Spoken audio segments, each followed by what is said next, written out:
हमारे प्रधानमंत्री यदि 80 करोड़ गरीबों को फ्री का खाना दे रहे हैं, फ्री फंड का खाना दे रहे हैं, तो क्या हम बधाई के पात्र नहीं है? क्या हमको प्रधानमंत्री जी को बधाई नहीं देना चाहिए? हमारे प्रधानमंत्री 80 करोड़ गरीबों को फ्री फंड में खाना दे रहे हैं, तो क्या हमें प्रधानमंत्री को बधाई नहीं देना चाहिए? गजब का सवाल है सांसद महोदय का। मोदी जी तब गरीबों को फ्री में खाना पहुंचाए जब कोरोना महामारी से दुनिया भर की अर्थव्यवस्था की हालत खराब थी। ये है भाजपा सांसद निशिकांत दुबे। मुफ्त योजनाओं को लेकर विपक्ष शासित राज्य सरकार पर निशाना भी साधे और सरकारों पर बढ़ते कर्ज और मुद्रास्फीति बढ़ने के पीछे वजह भी गिनाते नजर आए। दरअसल लोकसभा में नियम 193 के अधीन मूल्य वृद्धि विषय पर चर्चा में भाग लेते हुए निशिकांत दुबे ने ये बातें सदन के सामने रखी। उनका कहना है कि प्रधानमंत्री नरेंद्र मोदी ने 2014 में जिन हालात में देश की बागडोर संभाली थी और आज कोविड के बाद दुनिया की जो स्थिति है उसके बाद भी गरीबों को 2 वक्त की रोटी मिल रही है, जिसके लिए प्रधानमंत्री को धन्यवाद दिया जाना चाहिए।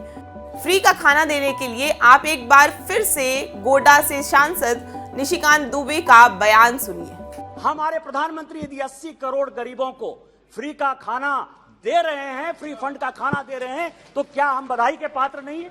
क्या हमको प्रधानमंत्री जी को बधाई नहीं देना चाहिए?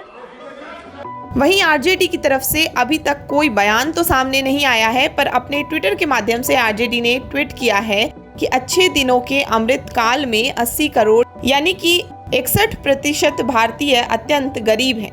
2014 के पहले के बुरे दिन में ये संख्या 21 करोड़ थी। कोई आश्चर्य नहीं कि नागरिकों को मुफ्तखोर बताने वाले संघियों ने भारत को विश्व का सबसे अधिक गरीबों वाला देश बना दिया है।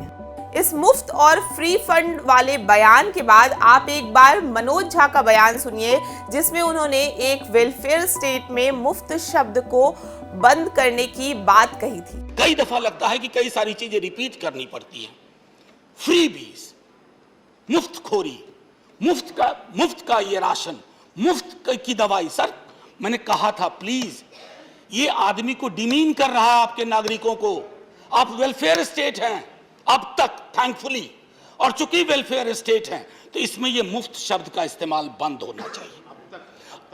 अब तक है मुफ्त शब्द के इस्तेमाल से ना आप बेटास एक मिनट, मुफ्त शब्द के इस्तेमाल से आप एक बड़ी आबादी को डिनाइग्रेट करते हैं, अपमान होता है उनका, और उनके नागरिकों के अपमान का अधिकार हम में से किसी को नहीं है।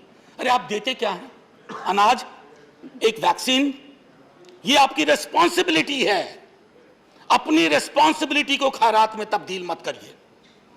उत्तरदायित्व और खैरात में बहुत फर्क है। और मैं देख रहा हूं कि अधिकांश राज्य सरकारें भी इसी मॉडल को अपनाने लगी। उनको लगता है ये सबसे बढ़िया मॉडल है। करोड़ों के इश्तेहार छपवाओ लंबे लंबे, और ये बताओ कि आपको हम मुफ्त में ये दे रहे हैं, मुफ्त में वो दे रहे हैं, मुफ्त में वो दे रहे हैं। नहीं साहब, आप मुफ्त में कुछ नहीं दे रहे। एक एक चीज के लिए उस व्यक्ति ने, नागरिक समूह ने पैसे दिए हैं। आज जो हम अट्टालिका खड़ी कर रहे हैं ना सामने, सेंट्रल विस्टा, वो भी उसी गरीब के पैसे, गरीब का भी पैसा उसमें, उससे। तो ये दृष्टिकोण बदलने की भी सर आवश्यकता है। मैं सदन में पहले भी कह चुका हूं, हाथ जोड़ के विनती करता हूं, ये मुफ्त शब्द free, this should be done away with, it should be jettisoned. इसको उड़ा करके फेंक दिया जाए। यह शब्दावली हमारे लोकतंत्र को, उसकी गरिमा को, उसके चरित्र को शर्मसार करती है। तो सुना आपने केंद्र सरकार पर बरसते हुए मनोज झा ने जो बात कही थी, वो निशिकांत दुबे के इस बयान का जवाब सटीक होगा कि मुफ्त का कुछ नहीं होता, जनता उसके लिए टैक्स देती है। सरकार देश के किसी भी नागरिक को मुफ्त में कुछ भी नहीं दे रही। देश के नागरिक एक एक चीज के लिए पैसे दिए हैं और दे भी रहे हैं। खैर, निशिकांत दुबे के इस बयान के बाद चर्चाएं तेज हैं। पक्ष विपक्ष, सोशल मीडिया, हर जगह निशिकांत दुबे के इस बयान की चर्चा हो रही है। और अब आगे देखना ये होगा कि क्या कुछ निशिकांत दुबे अपनी सफाई में बोलते नजर आते हैं या क्या कुछ बयानबाजी इस पर होती है। जो भी होगा हम आपको इससे अपडेट करते रहेंगे। तब तक बिहार की तमाम खबरों के लिए आप हमारे साथ बने रहें और देखते रहें बिहार तक। धन्यवाद।